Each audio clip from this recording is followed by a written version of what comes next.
कहानी की शुरुआत होती है बेदरॉक शहर की सबसे बड़ी कंपनी स्लेट एंड कंपनी की खदान से। यहाँ हमारा मेन हीरो फ्रेड फ्लिंटस्टोन काम करता है। फ्रेड भाई का हुलिया देखिए, भारी भरकम शरीर, चेहरे पर हमेशा एक अजीब सी मासूमियत और भूख के मामले में वो पूरे बेदरॉक के डायनासोरों को टक्कर दे सकते हैं। फ्रेड का काम है डायनासोर की पीठ पर बैठकर भारी पत्थरों को क्रेन की तरह उठाना। जैसे ही छुट्टी की घंटी बजती है, जो कि असल में एक बहुत ही क्यूट और नटखट तोते जैसा पक्षी है जो बड़े मजे से हॉर्न की तरह सीटी बजाता है, फ्रेड अपनी मशहूर आवाज में चिल्लाता है, यबा दबा दू। अब फ्रेड अपनी कार में बैठता है। इस कार का डिजाइन जरा ध्यान से देखिए। इसमें पहिए तो हैं, लेकिन वो पत्थरों के बेलन हैं। इसमें कोई फ्लोर नहीं है, क्योंकि कार को चलाने के लिए फ्रेड को अपने पैरों से जमीन पर जोर जोर से भागना पड़ता है। सोचिए भाई साहब, ऐसी कार चलाकर कोई जिम जाने की जरूरत ही नहीं पड़ेगी। फ्रेड घर पहुंचता है, जहां उसकी पत्नी विल्मा उसका इंतजार कर रही है। विल्मा इस घर की रीढ़ की हड्डी है। वो बहुत खूबसूरत है, समझदार है और जानती है कि फ्रेड का दिमाग घुटने में है, इसलिए वो हर फैसला फूंक फूंक कर लेती है। घर में घुसते ही फ्रेड पर उनका पालतू डायनासोर डायनो कूद पर डेचता है। डायनो की हरकतें बिल्कुल एक पग या लेब्राडोर कुत्ते जैसी हैं। पूंछ हिलाना, चेहरा चाटना और घर का सामान तोड़ ढना। यहाँ मेकर्स ने स्टोन एज के कुछ कमाल के गैजेट्स दिखाए हैं जिन पर आपकी नजर जानी चाहिए। विल्मा जब घर साफ करती है तो एक हाथी का बच्चा अपनी सूंड से पानी फेंकता है। यानी हर मॉडर्न मशीन की जगह एक एनिमेटेड जानवर को बड़े मजेदार तरीके से काम पर लगा रखा है। फ्रेड और विल्मा की एक छोटी बेटी भी है जिसका नाम है पेबल्स। पेबल्स बहुत ही प्यारी बच्ची है और पूरे घर की जान है। फ्रेड अपनी लाइफ से खुश तो है, लेकिन उसके मन में एक मलाल है। वो विल्मा को एक बहुत बड़ा बंगला दिलाना चाहता है, समाज में अपनी एक ऊंची हैसियत बनाना चाहता है, लेकिन एक मामूली मजदूर की सैलरी में सिर्फ पेट भर सकता है, सपने पूरे नहीं हो सकते। और फ्रेड का यही सपना आगे चलकर उसके लिए एक बहुत बड़ा जाल बनने वाला है। अब फ्रेड के पडेड हाउस में, जहां रहते हैं उनके जिगरी यार, उनके सुख दुख के साथी बार्नी रबल। बार्नी कद में फ्रेड से आधे हैं। उनकी आवाज थोड़ी पतली और फनी है, लेकिन वफादारी के मामले में वो इस दुनिया के सबसे अमीर इंसान हैं। बार्नी की पत्नी है बेट्टी, जो विल्मा की बचपन की सहेली हैं। इन दोनों परिवारों में इतना प्यार है कि इनके बीच की दीवार भी सिर्फ नाम की है। लेकिन इस समय बार्नी के घर में मातम छाया हुआ है।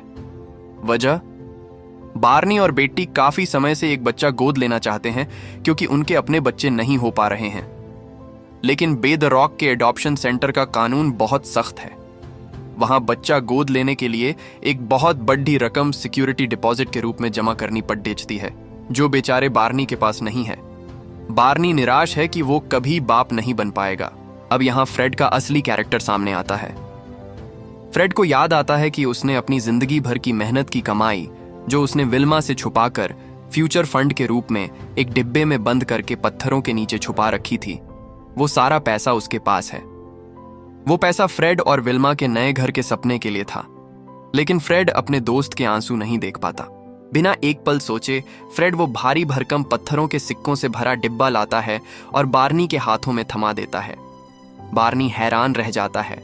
वो कहता है, फ्रेड, ये तो तुम्हारे नए घर के पैसे हैं, मैं यह नहीं ले सकता। लेकिन फ्रेड कहता है, घर तो बनता रहेगा बार्नी, लेकिन एक दोस्त के घर की खुशियां दोबारा लौट कर नहीं आएंगी। तुम ये पैसे रखो और अपने बच्चे को घर लाओ।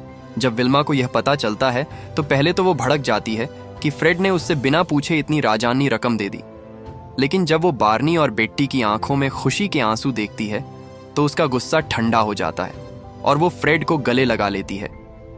पैसे जमा होते ही बार्नी के घर में एंट्री होती है बाम बाम की। ये बच्चा पूरे बेदरॉक का सबसे अनोखा बच्चा है। इसके बाल सफेद हैं और इसके पास एक जादुई या कहें प्राकृतिक सुपर ह्यूमन ताकत है। वो छोटी सी गदा लेकर घूमता है और जिस चीज पर मारता है वो चीज हवा में उड़ जाती है। वो खेल खेल में फ्रेड की पूरी कार को अपने एक हाथ से उठा लेता है, जिसे देखकर फ्रेड की चीख निकल जाती है। बार्नी रोते हुए फ्रेड का हाथ पकड़ दाचता है और कहता है, फ्रेड, तुमने मुझे दुनिया की सबसे बड़ी खुशी दी है। मैं बार्नी रबल आज यह कसम खाता हूं कि अगर कभी जिंदगी में मौका मिला तो मैं अपनी जान भी तुम्हारे लिए दांव पर लगा दूंगा। अब कहानी में एंट्री होती है असली खेल की, जहां से फिल्म एक कॉमेडी से कॉर्पोरेट थ्रिलर का रूप ले लेती है। कंपनी का एग्जीक्यूटिव वाइस प्रेसिडेंट है क्लिफ वॉन्डेनट्रेक। क्लिफ दिखने में बहुत शरीफ लगता है, लेकिन असलियत में वो एक नंबर का ठग है। उसका प्लान है कंपनी के खजाने से लाखों क्लैम का गबन करना।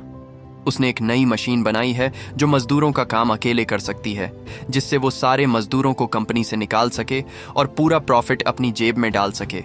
लेकिन क्लिफ जानता है कि अगर कंपनी में इतना बड़ा फ्रॉड होगा तो पुलिस जांच करेगी। इसलिए उसे एक ऐसे बलि के बकरे की जरूरत है जिसे कंपनी का नया वाइस प्रेसिडेंट बनाकर सारे फ्रॉड पेपर्स पर उसके साइन ले लिए जाएं, ताकि जब पुलिस आए तो वो बेवकूफ जेल जाए और क्लिफ पैसे लेकर भाग जाए।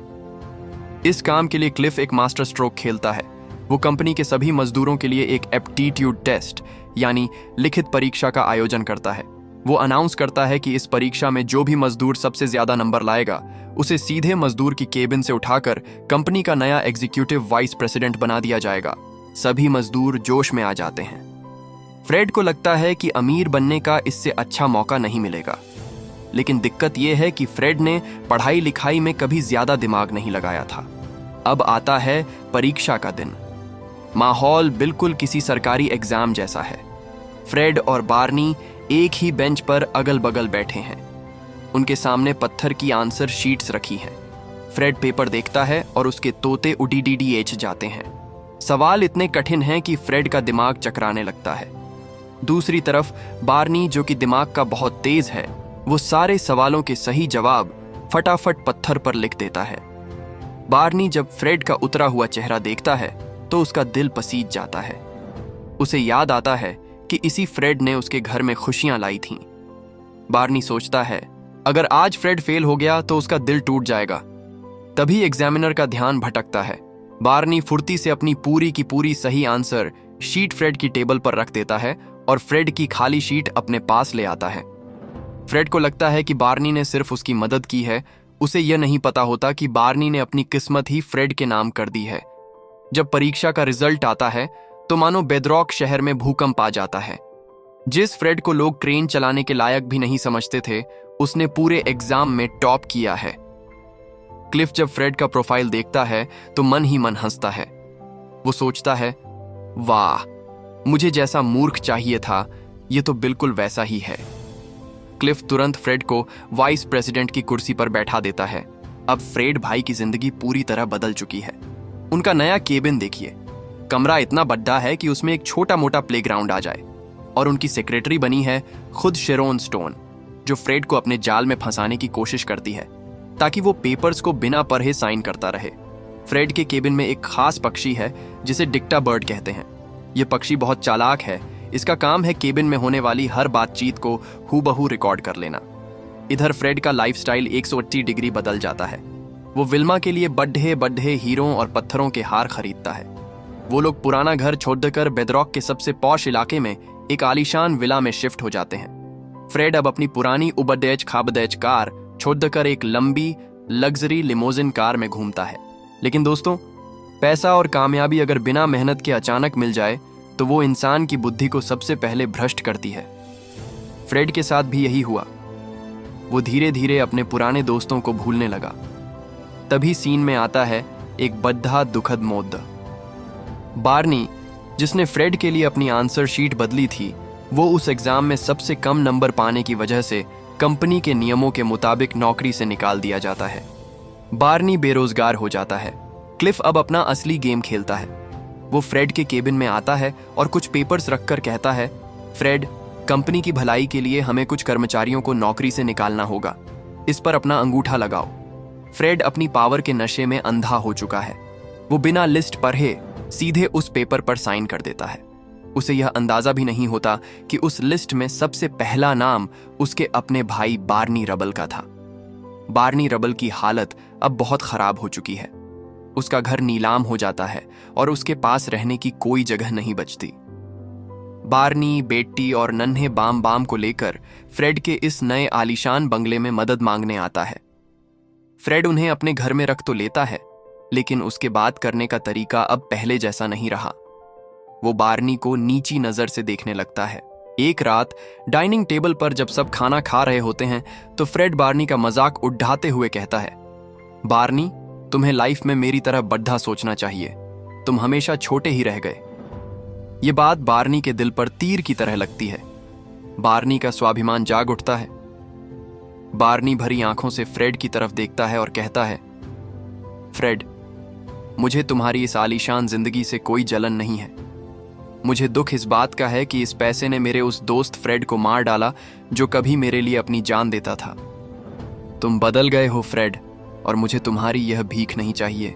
बार्नी उसी वक्त अपनी पत्नी और बच्चे को लेकर फ्रेड का घर छोड़ धाचकर चला जाता है। विल्मा जो सब देख रही थी वो फ्रेड पर बुरी तरह भड़क जाती है। वो कहती है, फ्रेड, तुम भूल गए कि जब हमारे पास कुछ नहीं था तब यही बार्नी हमारे साथ खड़दहा था। तुमने आज अपने फायदे के लिए अपने दोस्त की पीठ में छुरा घोंपा है। विल्मा भी पेबल्स को लेती है और फ्रेड को अकेला छोड़ ढांचकर चली जाती है। अब सीन का शॉट देखिए। एक विशाल आलीशान बंगला है, लेकिन उस घर के बीचों बीच फ्रेड फ्लिंटस्टोन बिल्कुल अकेला बैठा है। उसे समझ आता है कि उसने ऊंचाइयों को छूने के चक्कर में अपनी जमीन ही खो दी है। अब कहानी अपने अंतिम और सबसे खतरनाक पड्डे पर पहुंचती है। विलेन क्लिफ का काम पूरा हो चुका है। उसने कंपनी के लॉकर से सारे पैसे चुराकर अपने सूटकेस में भर लिए हैं और सारे फ्रॉड पेपर्स जिन पर फ्रेड के साइन थे वो पुलिस को सौंप दिए हैं। पुलिस फ्रेड को गिरफ्तार करने के लिए वारंट जारी कर देती है। पूरे शहर में खबरें फैल जाती हैं कि फ्रेड ने घोटाला किया है। वही मजदूर जो कभी फ्रेड के नारे लगाते थे आज उसके खिलाफ हो गए हैं। फ्रेड अपनी जान बचाकर भागता है।